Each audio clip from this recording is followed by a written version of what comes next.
സംസാരം നിർവഹിക്കുന്നത് ബഹുമാനനായ അർഷദ് ഉസ്താദ്. അദ്ദേഹത്തെ അതിനുവേണ്ടി ക്ഷണിക്കുകയാണ്.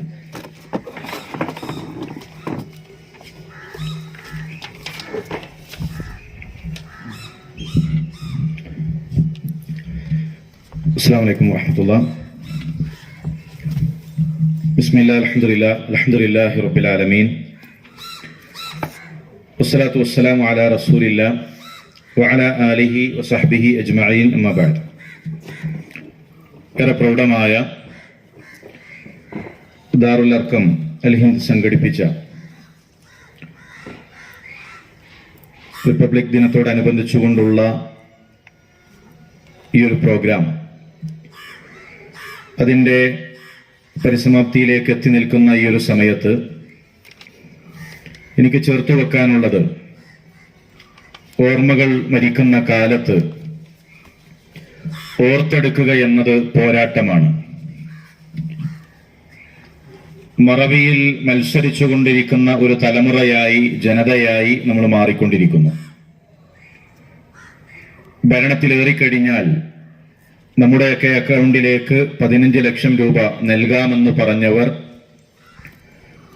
മണിക്കൂറുകളോളം നമ്മളെ വരി നിർത്തിച്ചതും നമ്മുടെ അക്കൗണ്ട് മരവിപ്പിച്ചതും നമ്മൾ മറന്നുപോയി. ഭരണത്തിലേറിക്കഴിഞ്ഞാൽ പകുതി വിലക്ക് പെട്രോൾ നൽകാം എന്ന് പറഞ്ഞവർ തന്നെ കോർപ്പറേറ്റുകൾക്ക് വേണ്ടി രാജ്യത്തെ വിൽക്കുന്ന ഏറ്റവും ദാരുണമായ ഒരു കാലത്താണ് നമ്മൾ ജീവിക്കുന്നത്. ഇന്ത്യ മഹാരാജ്യത്ത് പെട്രോളിന് 64 രൂപ വിലയുള്ളപ്പോൾ പാകിസ്ഥാനിൽ 41 രൂപയാണ്, അഫ്ഗാനിൽ 40-ഉം ശ്രീലങ്കയിൽ 50-ഉം. ഏറെ കൗതുകമെന്നുള്ളത്, ഇന്ത്യയിൽ നിന്ന് പെട്രോൾ കൊണ്ടുപോകുന്ന നേപ്പാളിൽ 46 രൂപക്കാണ് പെട്രോൾ ആ സമയത്ത് കൊടുത്തിരുന്നത്. ഇവിടെ ഫാസിസത്തിന്റെ 15ഓളം അടയാളങ്ങളിൽ 13 അടയാളങ്ങളും ഇന്ത്യയിൽ പ്രകടമായിക്കൊണ്ടിരിക്കുമ്പോൾ അതിലേറ്റവും മൂർച്ചയേറിയ കാര്യം കോർപ്പറേറ്റുകൾക്ക് രാജ്യത്തെ വിൽക്കുക എന്നതാണ്. ഇവിടെ നടന്നുകൊണ്ടിരിക്കുന്നതും അത് തന്നെയാണ്. എന്നാൽ അത്തരം ചിന്തകളിൽ നിന്ന് നമ്മളെ വ്യതിചലിപ്പിക്കുന്നതിന് വേണ്ടിയിട്ടാണ് വർഗീയ തരത്തിലുള്ള ഓരോ ചർച്ചകൾ കൊണ്ടുവരുന്നത്.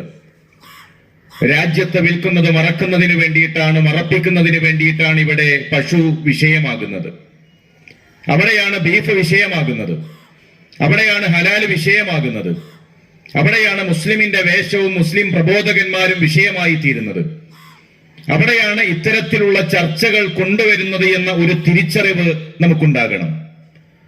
അതുകൊണ്ട് തന്നെ ഈ ഒരു സമയത്ത് ഓർമ്മകൾ മരിക്കുമ്പോൾ ഓർത്തെടുക്കുക എന്നത് പോരാട്ടമാണ് എന്ന തിരിച്ചറിവ് നമുക്ക് വേണം. ഭഗത് സിംഗിന്റെ ഓർമ്മകൾ ഈ ഒരു സമയത്ത് നമ്മുടെ മനസ്സിലേക്ക് കടന്നു വരേണ്ടതുണ്ട്. 23 വയസ്സുവരെയാണ് ഭഗത് സിംഗ് ജീവിച്ചത്. 23 വർഷവും 5 മാസവും 24 ദിവസവും. രാജ്യം അദ്ദേഹത്തിന്റെ പ്രാണനായിരുന്നു. രാജ്യത്തിന് വേണ്ടി 23ാമത്തെ വയസ്സിൽ തൂക്കുമരങ്ങളിലേക്ക് നടന്നു നീങ്ങുമ്പോൾ അദ്ദേഹത്തിന്റെ ഹൃദയങ്ങൾ പിടച്ചിട്ടില്ലായിരുന്നു. അദ്ദേഹത്തിന്റെ കൈകളോ അദ്ദേഹത്തിന്റെ നിലപാടുകളിലോ അദ്ദേഹത്തിന്റെ ആദർശങ്ങളിലോ ഒരൽപ്പം പിറകോട്ട് ചലിക്കുക എന്നത് നമുക്ക് കാണാൻ കഴിയുന്നില്ല. 23ാമത്തെ വയസ്സിൽ ഭഗത് സിംഗിനോട് അദ്ദേഹത്തിന്റെ കുടുംബക്കാർ വിവാഹം കഴിക്കണമെന്ന് പറഞ്ഞപ്പോ അദ്ദേഹം നൽകിയ മറുപടി, if my marriage should take place in slave India, my bride shall be Dutch. സ്വാതന്ത്ര്യമില്ലാത്ത രാജ്യത്ത്, ഇന്ത്യ സ്വാതന്ത്ര്യത്തിലല്ലാത്ത കാലത്തോളം എന്റെ ഭാര്യ എന്നുള്ളത് മരണമായിരിക്കും. മരണത്തെയാണ് ഞാൻ കൊതിക്കുന്നത്. ഇന്ത്യ എന്ന രാജ്യത്തിന് സ്വാതന്ത്ര്യം നേടിയെടുക്കുന്നത് വരെ മരണത്തെയാണ് ഞാൻ കൊതിക്കുന്നത് എന്ന് പറഞ്ഞ് സ്വാതന്ത്ര്യ സമര പോരാട്ടങ്ങളിൽ നിറഞ്ഞു നിന്ന 23 വയസ്സുകാരന്റെ ഓർമ്മകൾ ഈ ഒരു സമയത്ത് നമുക്ക് പോരാട്ടമായി തീരേണ്ടതുണ്ട്. ഇന്ത്യൻ മുസൽമാൻ നെഞ്ചത്ത് കൈവച്ചുകൊണ്ട് നേതാവ് എന്ന് വിളിച്ച ചുരുക്കം ചില ആളുകളാണ് ചരിത്രത്തിൽ കടന്നുപോയിട്ടുള്ളത്. അതിൽ മൗലാന മുഹമ്മദ് അലി ജൗഹറിന്റെ ഓർമ്മകൾ ഈ ഒരു സമയത്ത് നമ്മുടെ മനസ്സിലേക്ക് കടന്നു വരേണ്ടതുണ്ട്.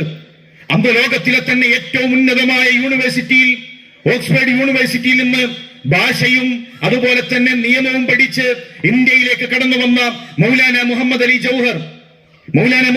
ജൗഹർ ലണ്ടനിലേക്ക് യാത്ര തിരിക്കുമ്പോൾ അദ്ദേഹത്തിന്റെ ഉമ്മ ഒരു തൂവാല കൈകളിൽ നൽകുന്നുണ്ട്. ഉമ്മ പറയുന്നത്, മോനെ, ഒരിക്കലും ഈ രാജ്യത്തേക്ക് എന്റെ മകൻ തിരിച്ചു വരേണ്ടതില്ല.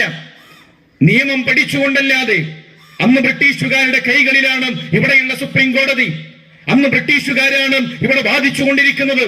നിയമവും ചെങ്കോലുമെല്ലാം ബ്രിട്ടീഷുകാരുടെ കരങ്ങളിലുള്ള കാലഘട്ടത്തിൽ ഇന്ത്യക്ക് വേണ്ടി സംസാരിക്കാൻ, ഇന്ത്യക്ക് വേണ്ടി നിയമം പറയാൻ, ഇന്ത്യക്ക് വേണ്ടി എഴുന്നേറ്റ് നിന്ന് സംസാരിക്കാൻ എന്റെ മകനുണ്ടാകണം.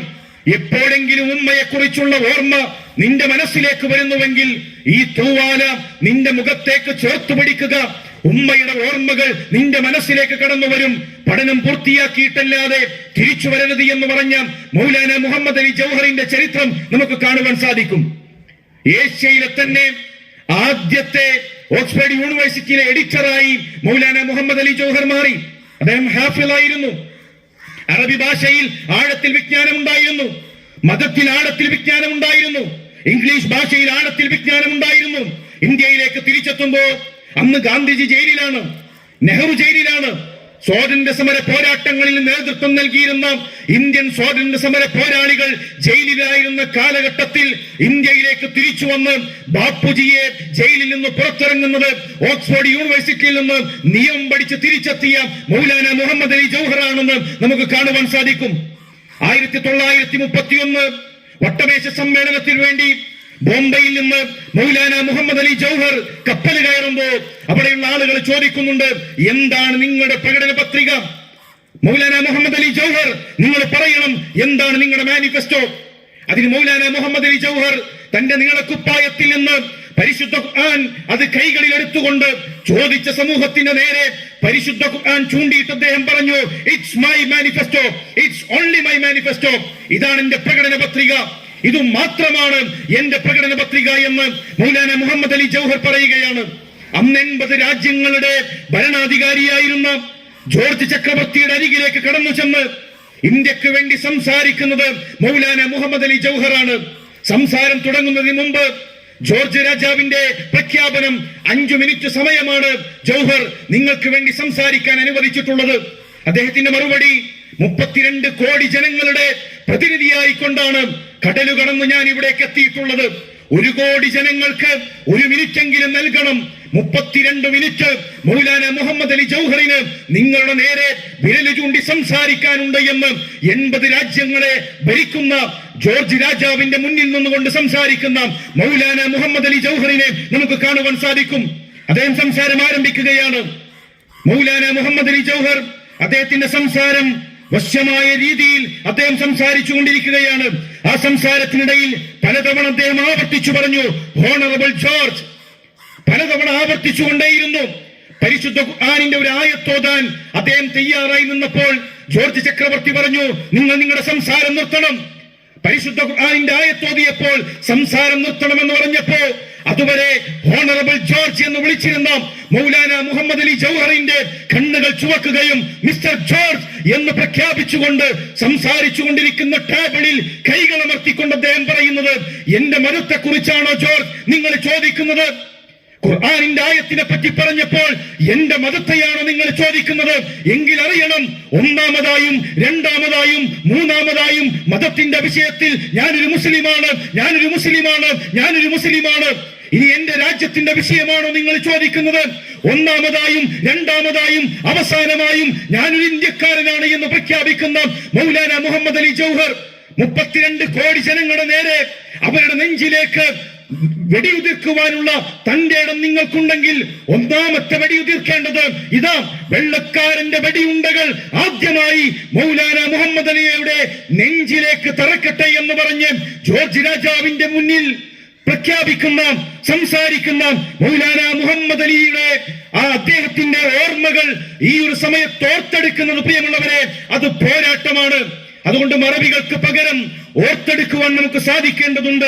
ഇന്ത്യയുടെ പ്രഥമ വിദ്യാഭ്യാസ മന്ത്രി അബുൽ കലാം ആസാദ്, അദ്ദേഹത്തിന്റെ ഓർമ്മകൾ ഈ ജനതയുടെ പോരാട്ടമാണ്.